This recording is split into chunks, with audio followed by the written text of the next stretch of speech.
Shrimad home remedies में आपका स्वागत है। और हम आपको बताएंगे कि भगवान राम के पग में मतलब तलवे के नीचे 4 चिन्ह थे। कमल मतलब कमल, वज्र, अंकुश और ध्वजा। ये कैसे आए निशान? बाबा तुलसीदास जी रामचरितमानस में लिखते हैं कि ललित अंग कुल सादिक चारी, अर्थात भगवान राम के पग तलवे में 4 चिन्ह अंकित हैं: कमल, वज्र, अंकुश और ध्वजा। कैसे आए प्रभु श्री राम के तलवों में चिन्ह? तो सबसे पहले हम बात करते हैं कमल की। पूर्व कल्प में गज के पैर को ग्राह ने अपने मुख से पकड़ लिया था। हाथी को खाना चाहता था। दर्द से हाथी कराह उठा, चिल्लाने लगा। अपनी सूंड में एक कमल पुष्प लेकर भगवान को पुकारने लगा कि हे कमलापति, कमल नयन, भक्त वत्सल, प्रभु हमारी रक्षा कीजिए। भक्त की वेदना भगवान से सही नहीं गई। भगवान नंगे पांव दौड़ के गज के पास पहुंचे और गज को ग्रह से बचाया।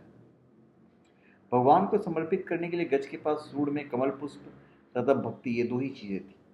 उसने बड़े प्रेम से दोनों वस्तुएं प्रभु को अर्पित कर दी।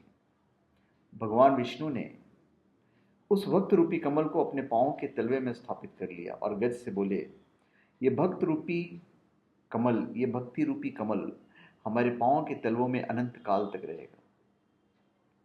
फिर है वज्र।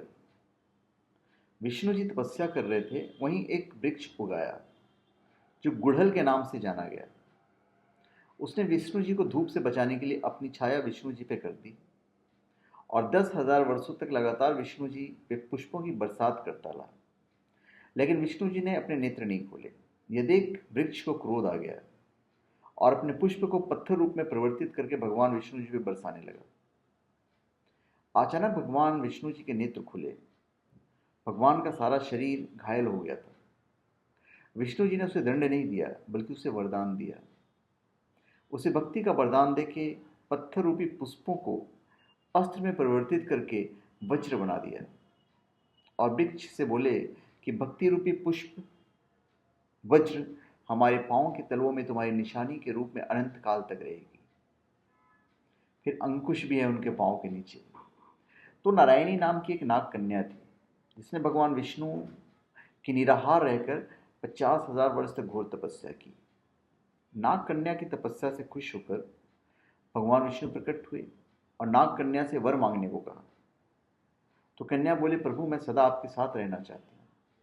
आपके साथ रहकर आप पे आने वाली हर मुसीबत तथा दैहिक, दैविक, भौतिक तापों का हनन करना चाहती हूँ। बस यही वर चाहिए। कन्या की बात सुनकर भगवान विष्णु ने उस कन्या को अंकुश रूप में परिवर्तित करके अपने पग के तलवों में स्थापित कर लिया।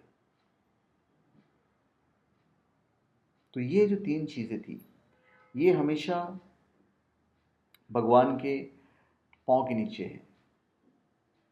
फिर है कमल। कमल तो हम आपको बता चुके हैं। तो धन्यवाद। आप हमारे चैनल पे सब्सक्राइब करें और अपने कमेंट दीजिए। धन्यवाद।